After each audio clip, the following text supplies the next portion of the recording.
Lillian was 23 years old, a former student of literature. She was the kind of person who found quick escape routes from the pressures of life. Her marijuana use had begun in her freshman year. Not an addiction, she claimed. Just a way to calm the nerves.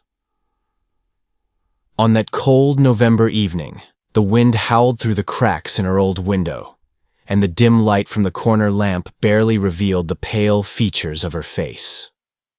She had run out of supply, and her usual dealers were either offline or simply ignoring her. A quiet restlessness crept in, the kind that only a deep hit from her pipe could soothe. Then a vague memory surfaced, something Mark, her ex, had once mentioned months ago in passing. Silk Road. That infamous black market on the dark web where you could find anything, from weed to darker things. She had thought he was exaggerating back then. He wasn't. She grabbed her laptop, adjusted the Tor settings, and began the slow descent into the shadows of the internet.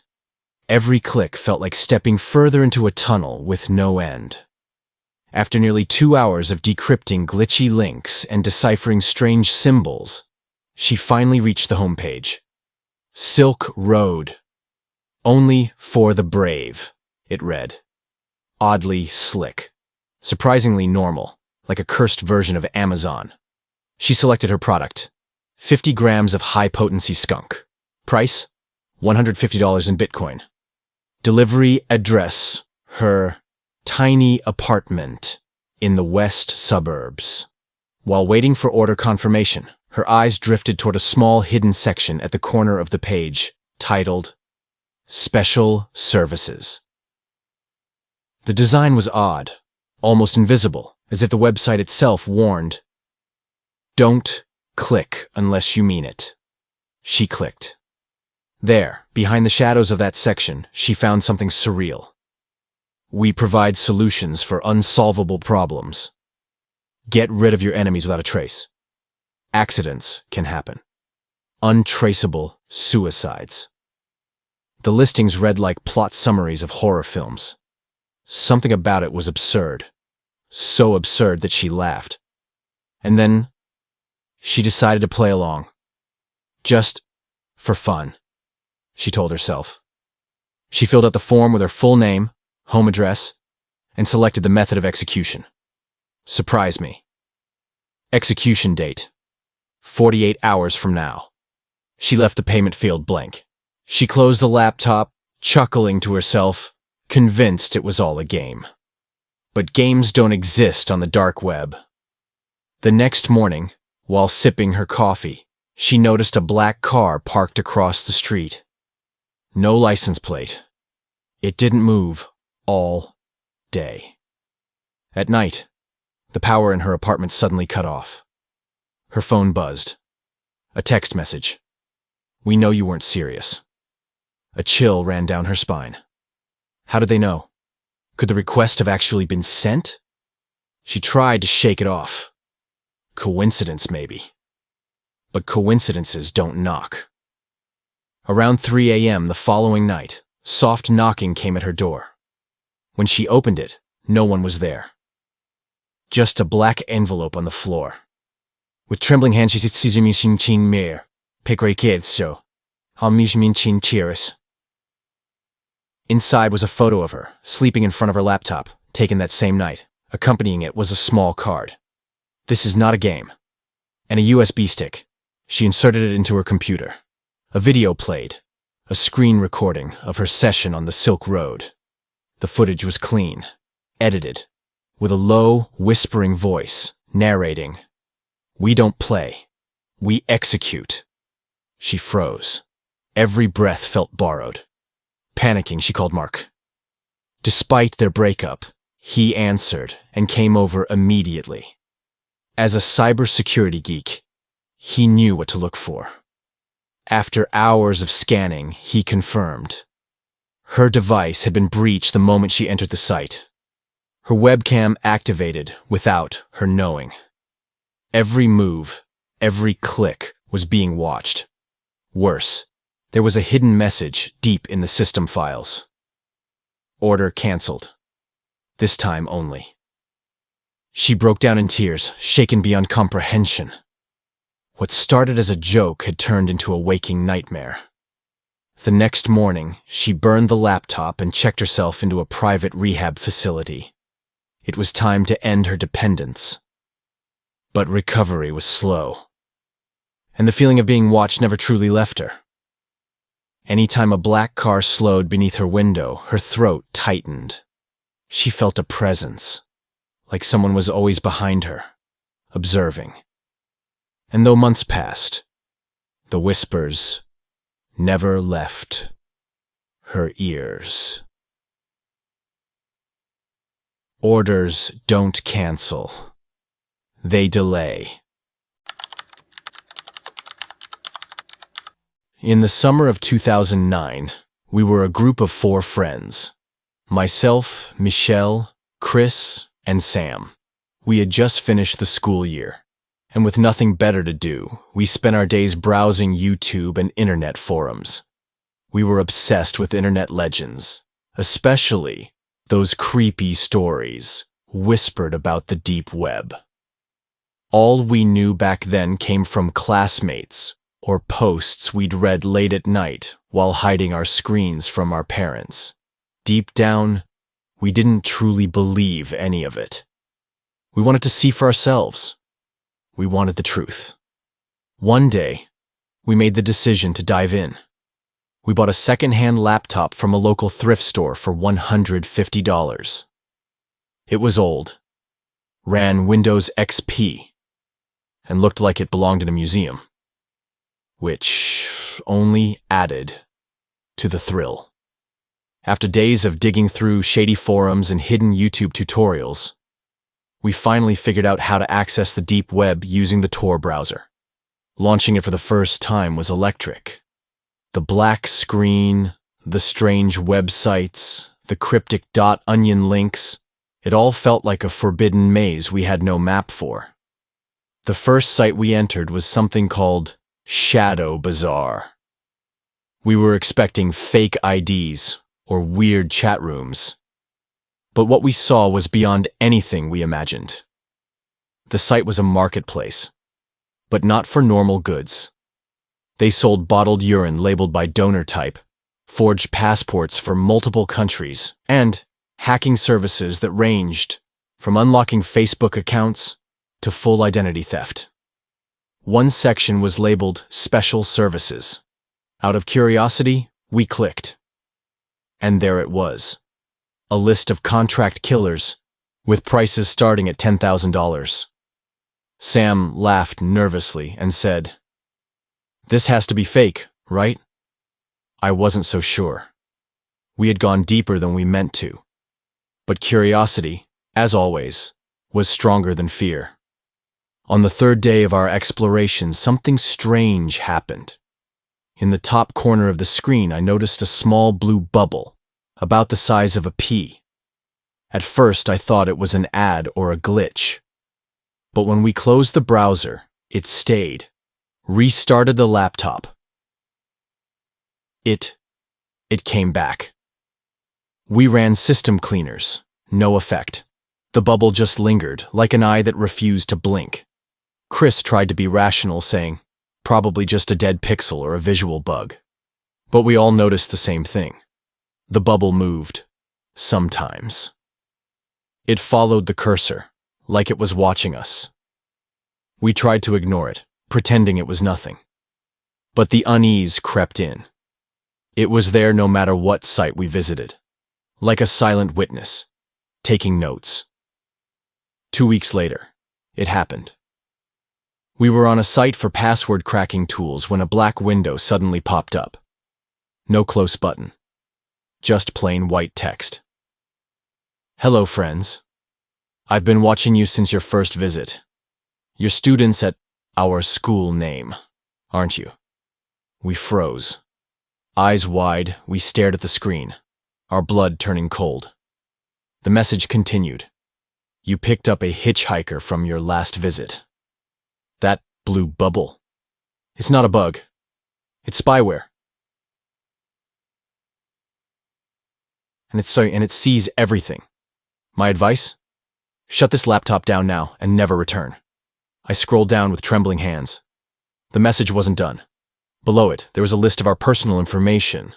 Our full names, home addresses, phone numbers, even photos from our Facebook profiles.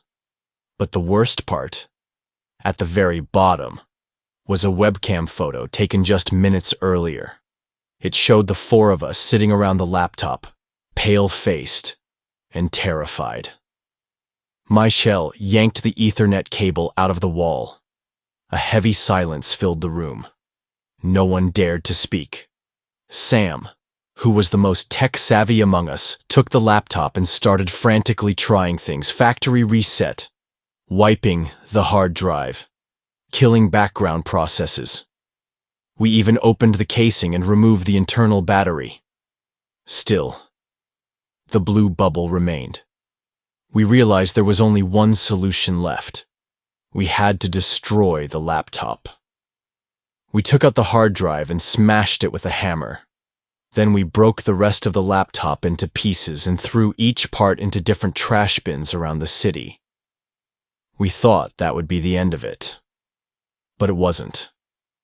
A few weeks later, weird things started happening.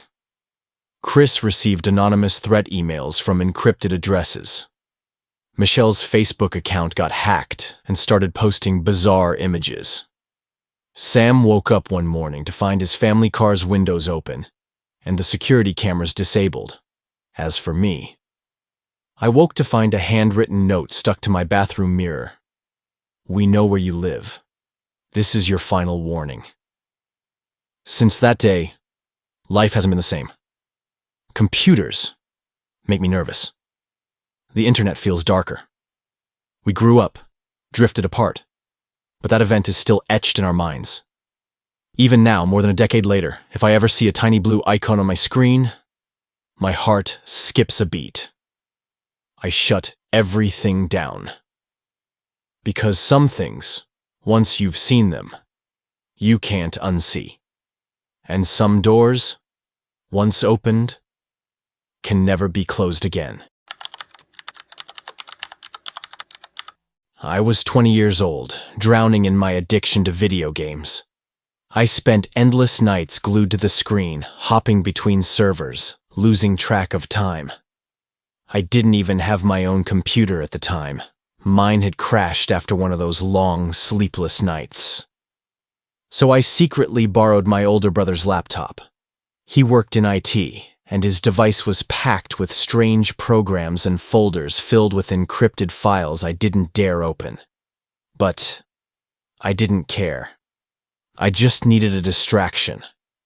A game to kill the time and numb the boredom.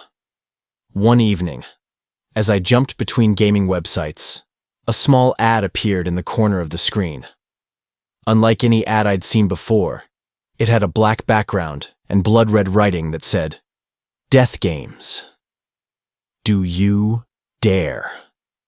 I scoffed at the name. So edgy it was almost funny. But something inside me itched with curiosity. I clicked. I wish I hadn't. A completely black page loaded, then remained still for several long seconds before suddenly flashing a message. "Welcome. Do you want to watch someone die?" Click to continue. I almost laughed. I thought it was one of those cheap horror games that relied on jump scares, but the red button on the screen seemed to pulse like a living thing. I hovered for a second, then clicked. The screen showed a crude 3D animation.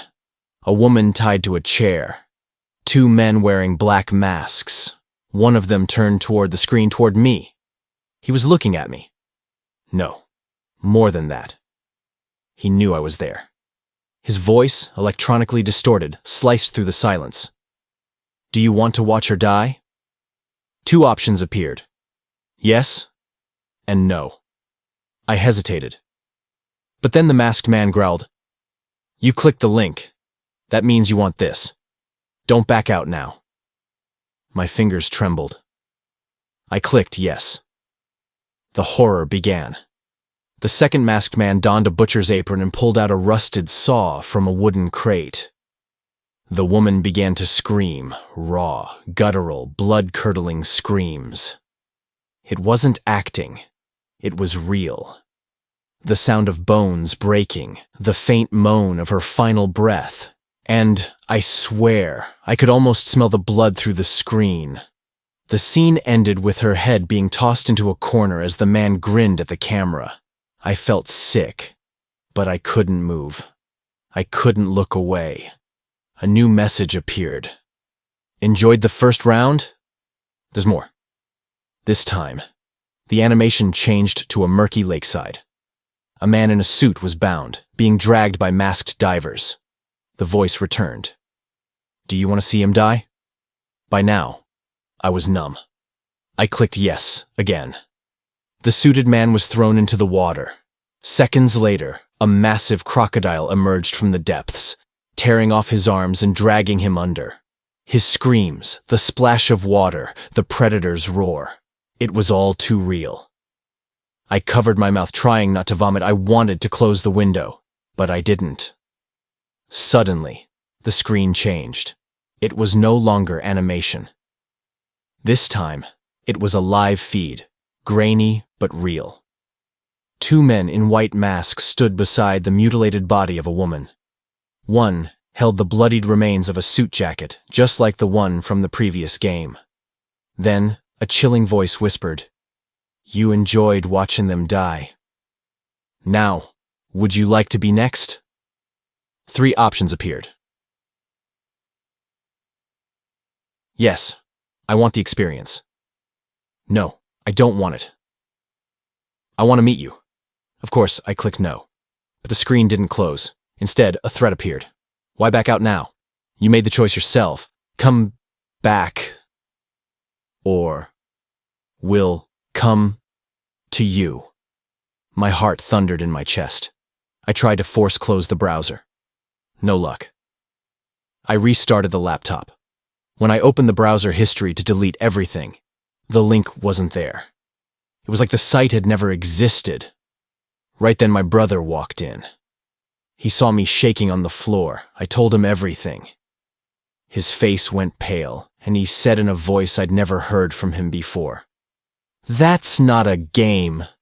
That was the deep web. And what you saw, those weren't animations. That was real." Without another word, he unplugged the internet. Then he spent hours typing complex code and commands, wiping traces I didn't even know existed. When I asked if we should call the police, he shook his head. "These people are dangerous. If they know we reported them, they'll find us. We're not dealing with some prank hackers. These are real killers." The next day, he told me he had taken care of it. But he never told me how. We never spoke about it again. To this day, I don't know if what I saw was a twisted hoax or a real nightmare. But I know one thing. The deep web is not a place to play. That night left a scar that still hasn't healed. I still flinch when I see a strange pop-up ad. I close my browser the moment something feels off. Because now I know, some doors are better left closed. Especially the ones painted red.